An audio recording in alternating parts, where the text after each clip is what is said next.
Florida, Florida, Florida. Between you and your governor, watch this.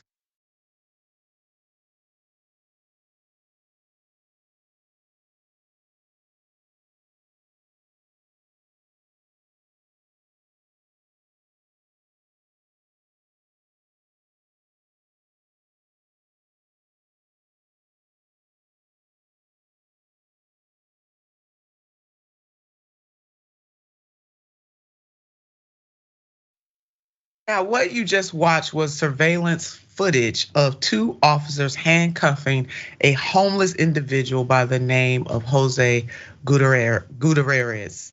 What these officers went on to do is truly disgusting. Here's a timeline of the events that occurred. Officer Rafael and Officer Lorenzo of a city in Miami-Dade County handcuffed 50-year-old Jose Ortega Gutierrez, a homeless man who was known in the area. Surveillance cameras in the area around did not show any behavior by Gutierrez that would warrant an arrest. This reporting is coming from The Guardian. Let's put up their mug shots because these truly are mug shots at this time. The officers then drove him to a dark and isolated spot 6 miles away, blasting their emergency lights on the way. They allegedly threw Gutierrez on the ground and beat him. He later woke up without cuffs, bleeding from the head. Now, Gutierrez was eventually able to find help through an off-duty police officer, thank you, officer, who was walking his dog and called 911 for him. Now, reportedly, the call, one of the responding officers did ask about Gutierrez's condition and asked him to write up the 911 call as a quote, no report. The incident soon led to an internal investigation. Salak was charged with tampering with the victim, and of course, we put up their shots. Now, day after the incident, Ortega Gutierrez said that he was approached by a Salih who he said identified himself as a private investigator and offered him $1,200 in cash to sign an affidavit that he had been arrested for drinking and hadn't been beaten by the officers. Now, again, Salak was charged with tampering with the victim, and here is his mug shot. There he is right there. The officers were fired on Thursday and taken into Miami-Dade jail. They have been denied bail by a judge. Now, this news comes off the murder of Tyre Nichols. Jordan, saddened, sick to my stomach over this. I can think of no better example of why we need to defund the police than this story. So here we have two Florida cops who took a homeless man who was experiencing some sort of circumstance or difficulty that led to interaction with the police. They handcuffed him, took him to a remote location and beat him senseless and potentially left him for dead. Now, the lawyer for these cops argued that this person, this man experiencing homelessness, was a career criminal who was arrested all the time. Ask yourself why that is. And if this person has so many difficulties going through life, why are the police the ones to respond? Why isn't a social worker? Why isn't somebody as part who has an affiliation with a safety net program helping him? What we need to do is take the funding that goes to the police and reallocate it throughout our communities to better suit the needs of people how they need it. So that person isn't always getting arrested. That person has some sort of stability in his life where he's no longer getting arrested day after day. It's that simple. This is the perfect example of why we need to defund the police. And Jordan, I mean, really, to take, kidnapping, to take this man off into a dark corner somewhere and beat him, you're sick.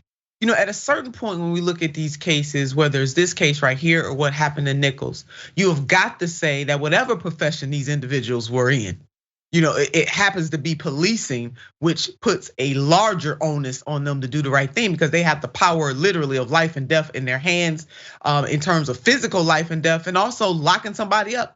But that is what our system is designed to do, that if the police come upon somebody that has broken the law, their job, their primary job is to take them to jail so that person will have their day in court and not to be the judge, jury, and executioner. But what we have in this case, Jordan, clearly are deranged people. They would be deranged if no matter what profession they were in. That because this shows their true nature. Because why else would you do this to somebody? I mean, really, it is really sick. And Jordan, I would love your thoughts about at the top, because at some point we're dealing with these frontline officers who are sick. I mean, these examples are sick individuals who are police officers. There's a however to this. The culture starts from the top. And to me, these types of cases go well beyond what the police officers did, all the way up to who is running those departments. And in most of the cases, ultimately to the mayor's office. Certainly, I would go beyond that. I think city council and all the way up to the state government, because these aren't isolated incidents.